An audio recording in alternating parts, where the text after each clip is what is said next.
Graça e paz, queridas irmãs, queridos irmãos. Alegria estarmos aqui na casa do Senhor, louvando, ouvindo a Sua palavra, experimentando a comunhão na presença de Jesus Cristo. E alegria com algumas visitas, seja aqui nossa querida irmã maestrina Karina. Que alegria a Sua presença aqui conosco nessa manhã. Uma surpresa que nos traz muita alegria, é sempre muito bem-vinda. Karina que nos ajudou a formar o coral na segunda etapa, né? Teve uma etapa do coral com a gente de Japiaçu, os mais experientes alcançaram, e teve um segundo momento com Karina. Esse eu alcancei, tinha 15 anos, 16 anos, alguma coisa assim. Karina foi a maestrina que formou nosso coral ali naquele momento, nos ensinou, e a base do nosso coral hoje foi formada nessa época de Karina. É sempre uma alegria, além da amizade que surgiu nessa caminhada, a estima. Então, uma grande alegria, Karina, sua presença. Também alegria com a presença, a visita do irmão Adalberto, que sempre quando está aqui em Salvador, ele não mora aqui em Salvador, mas sempre está por aqui, nos visita, e é uma alegria para nós, irmão, contar com a sua presença aqui conosco. E vejo os irmãos e irmãs que temos perseverado aqui na nossa caminhada, uma alegria estarmos neste domingo juntas, para louvar o nosso Deus, para nos alimentarmos da sua presença, da sua palavra, cultivarmos essa fé em Jesus, o Filho de Deus, o Messias, Filho do Deus vivo, esse Jesus que está sempre ao nosso redor para nos guiar, como foi cantado aqui há pouco. E o texto dessa manhã encontra-se em Tiago. Um dos textos deste domingo é Tiago, capítulo 2, versículos 1 a 10 e depois 14 a 17. Vamos começar a leitura, que diz assim: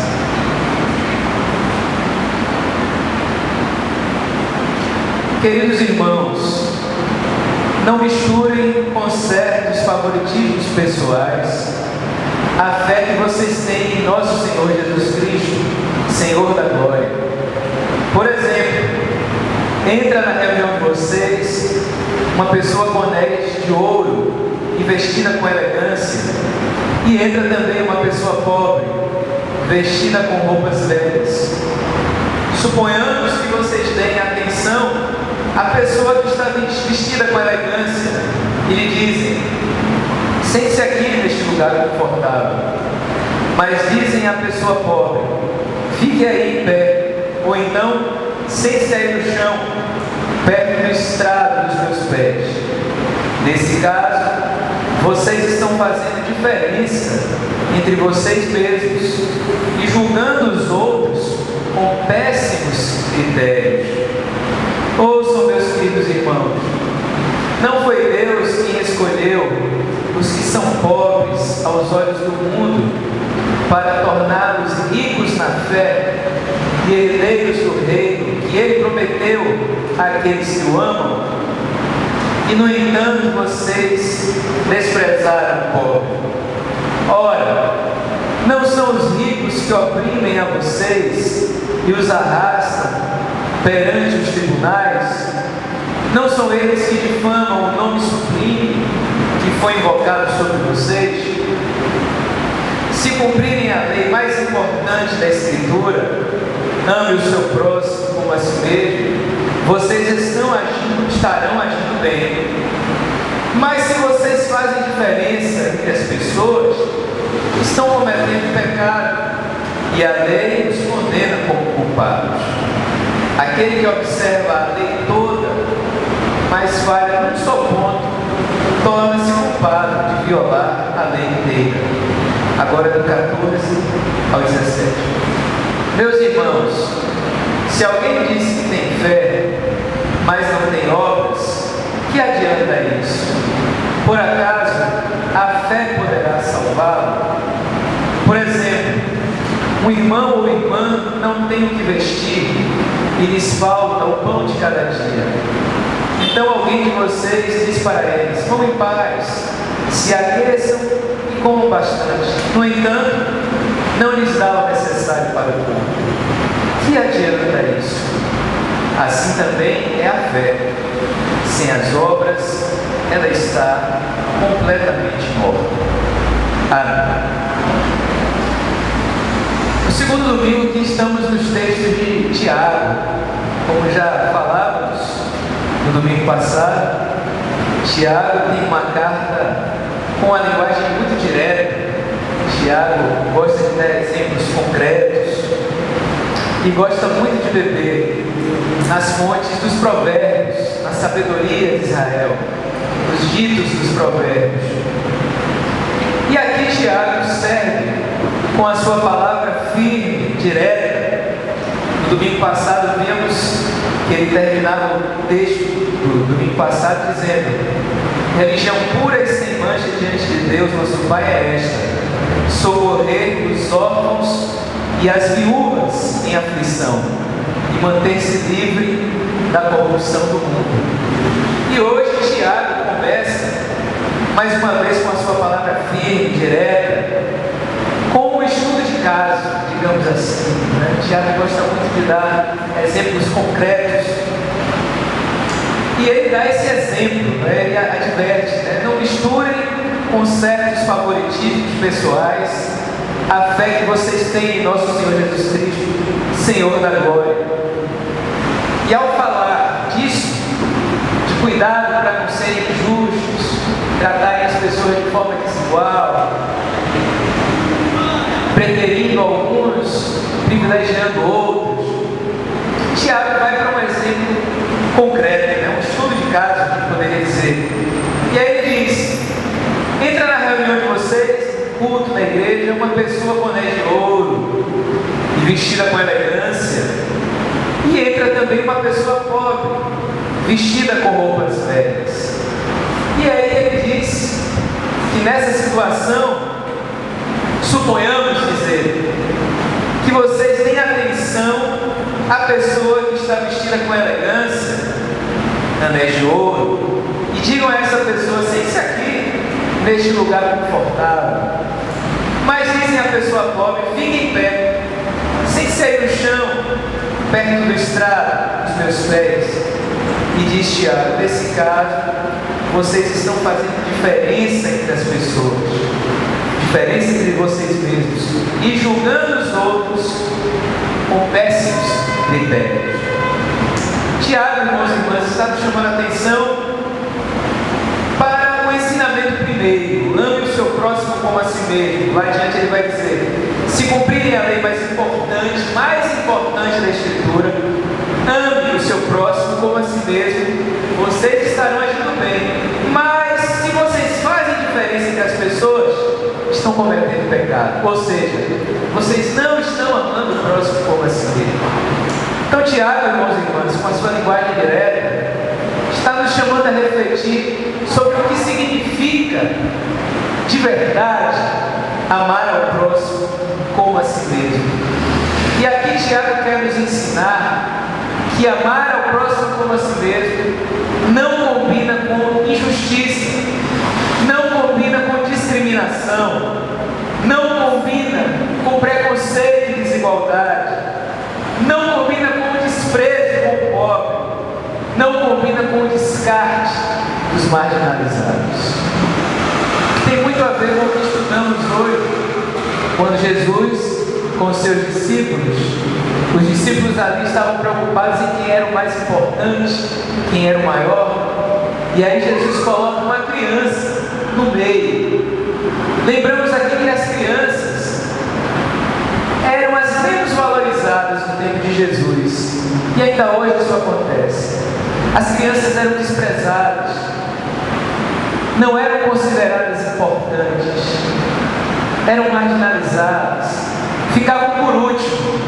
E aí Jesus coloca logo a criança, que representam aqueles e aquelas que precisam de mais cuidado, mais vulneráveis, mais frágeis, e coloca no meio entre os discípulos. O meio era o lugar mais importante, E é esse o lugar mais importante que Jesus reserva aos pequeninos, às crianças, aos pobres, aos mais vulneráveis. E Jesus, colocando no centro, ele queria mais uma vez ensinar para os seus discípulos, que estavam preocupados em quem era o mais importante, o maior. Ele dizia: olha, se você quer ser o primeiro, seja como o último. E se você quiser ser o mais importante, seja aquele que serve a todos. É este ensino que Tiago retoma aqui. Se quer ser o primeiro, se aproxime dos últimos. E por que Jesus ensina isso? Leonardo Boff nos ajuda a compreender quando ele diz: Jesus se aproximou dos últimos e nos ensinou a nos aproximar dos últimos para que ninguém fique de fora. Para que ninguém fique de fora. Porque se Jesus se aproximasse dos primeiros, dos reis, dos sacerdotes, os últimos que já eram esquecidos continuariam esquecidos, continuariam desprezados. Mas Jesus não queria e não quer que ninguém fique de fora do reino de Deus, porque o reino de Deus não é um reino de exclusão, não é um reino de descarte de ninguém. Por isso que Jesus colocou aquela criança no lugar do centro, concretizando o seu ensino: sejam como os últimos, para que ninguém fique de fora. Acolham os doentes, acolham as crianças, acolham as mulheres que também eram discriminadas, acolham os órfãos e as viúvas, como ensinou aqui também Tiago. Comecem pelos últimos, para que ninguém fique de fora do reino de Deus. E é isso que Tiago também está dizendo. Não se deixem guiar pelos critérios deste mundo de injustiça, este mundo em que mede as pessoas pelo que elas têm. E aqueles e aquelas que têm um anel de ouro, ou um carro caro, ou um celular caro, ou uma roupa cara. Na nossa sociedade, essas pessoas devem ser privilegiadas, devem ter os lugares mais confortáveis, devem ter o atendimento de saúde mais eficiente, devem ter a educação de maior qualidade, devem ter a qualidade de vida melhor. São essas as pessoas as que têm dinheiro na nossa sociedade que são consideradas merecedoras disso tudo. Aos pobres, aos que não têm dinheiro, os restos. É assim que vive a nossa sociedade, e nós precisamos estar atentos para não nos deixarmos levar por essa mentalidade centrada no egoísmo, na ganância, centrada no apego às coisas e no desprezo pelas pessoas. Jesus nos ensina uma outra forma de viver, e Tiago resgata e atualiza essa outra forma de viver que Jesus nos traz, de acolher os que mais precisam, de não viver a ganância e a acumulação, mas viver a partilha, o cuidado, a solidariedade. E Tiago vai adiante, quando ele ensina nesse sentido que o contrário da pobreza não é a riqueza. Jesus não queria que as pessoas permanecessem no sofrimento, passando privações, mas ele não queria colocar para as pessoas que o contrário da pobreza é a riqueza. Não. Em Jesus, o contrário da pobreza é a justiça. O contrário da pobreza é a partilha, como ele fez na multiplicação dos pães e dos peixes. O pouco partilhado deu conta de saciar a fome de todos e todas, e ainda sobrou, e o que sobrou não foi desperdiçado. Essa é a riqueza do reino de Deus. Não é a riqueza da acumulação das terras, do dinheiro, do que quer que seja, mas é a partilha, porque é com a partilha que todos e todas podem viver com dignidade, podem ser felizes, podem experimentar o Pai Nosso e o Pão Nosso que Jesus veio trazer. Tiago também, irmãos e irmãs, nos chama a viver a fé. Esse capítulo é um capítulo sobre a fé de uma maneira integral, de uma maneira inteira, não só cuidando da nossa alma, não só cuidando da vida espiritual no sentido interior. É importante também orarmos, cuidarmos do nosso coração, da nossa espiritualidade, colocarmos os nossos desejos diante de Deus para que Ele nos oriente, as nossas fraquezas. Mas a nossa vivência da fé passa também por essa relação com o outro. E aí Tiago vai dizer: aquele que observa a lei toda, mas falha num só ponto, torna-se culpado de violar a lei inteira. Tiago nos convida a viver uma espiritualidade cristã integral, que contemple as dimensões que Jesus veio trazer, que contemple a nossa necessidade espiritual, a nossa alma, os nossos sentimentos, o nosso coração, nossa relação com Deus dentro de nós, mas também que contemple a nossa relação com Deus na nossa relação com o outro. Em vários momentos Jesus disse: você quer encontrar a mim? Descer, ter água a quem tem sede, partilhe o pão com quem tem fome, visite o doente, visite o preso, porque é neles que vocês vão me encontrar. Em Mateus ele diz: quando vocês fizeram um dos meus pequeninos, é a mim que vocês fizeram.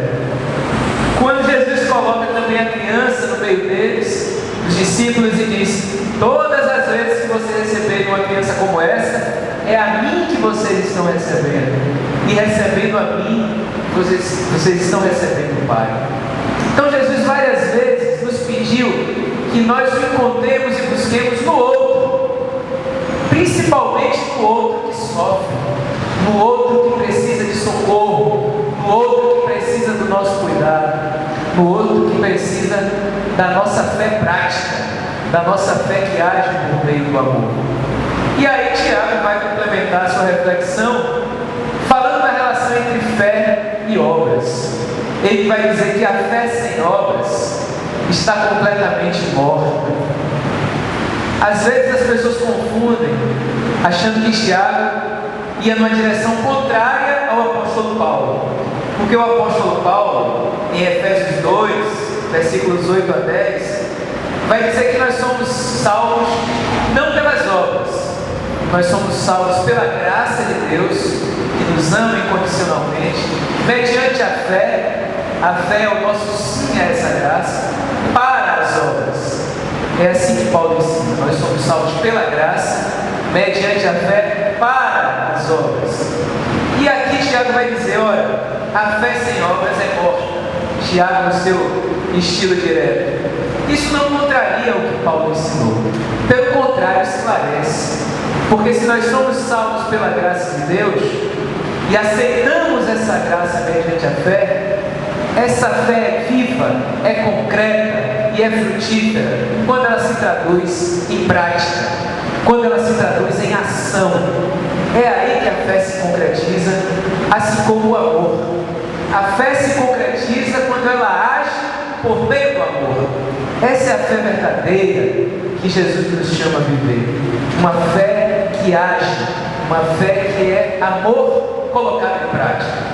E é por isso que Tiago nos dá esse exemplo concreto e nos chama a fazer essa reflexão. Se alguém diz que tem fé, mas não tem obras, não tem prática, não tem frutos, que adianta isso? Por acaso a fé poderá salvar? Mais uma vez, de uma forma bem concreta. Por exemplo, um irmão ou irmã não tem o que vestir e lhes falta o pão de cada dia.